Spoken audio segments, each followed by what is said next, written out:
биыл жақсылап тұрып, білекті сыбанып тұрып, жастарымыз кірісіп жатыр. Ал біздер ағалар ретінде әрқашанда оң көзбен қарап, көмектесуге әрқашанда дайынбыз.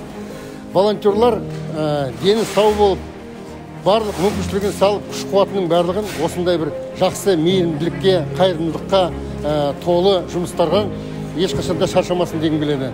Бар болыңыздар, біз жастарға сенеміз. Ассалаумағалейкум, қадірлі отандастар. Баршаларыңызға қасиетті Рамазан айы мүбәрәк болсын. Бұл төтенше жағдайлар кезінде алдыңғы шепте ел үшін қызметте жүрген медицина саласының қызметкерлеріне, әскерилерге, біздің полиция қызметкерлеріне, сондай-ақ ел үшін тер төгіп жүрген биылғы шын еркімен еліне, халқына қызмет етіп жатқан волонтерлар тобына шын жүректен алғысымды айтамыз. Ел аман жұрт тыныш болсын, біз біргеміз.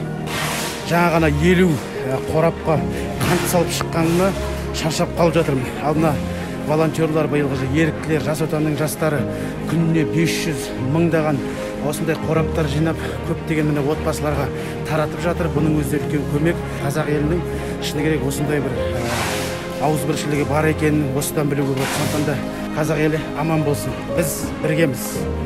Енді мінекей бүгінгі шара өте керемет дүниеді. Бұл жерде қазір келіп қарап тұрмын. Қыздар, жігіттер бәрі риясыз шын жүректен мінекей ат салысып жатыр. Жұмыла көтерген жүк жеңіл дейді. Қолдан келгенше әйтеуір әрқайсымыз өз кішкентай болсын үлесімізді қоссақ, оның өзі үлкен бір дүние деп есептеймін. Бірге болайық, біз әрқашанда біргеміз. Хочется огромное спасибо сказать нашим волонтерам, которые вызвались делать благие дела. Наши волонтеры все сплочились и работают активно. Спасибо.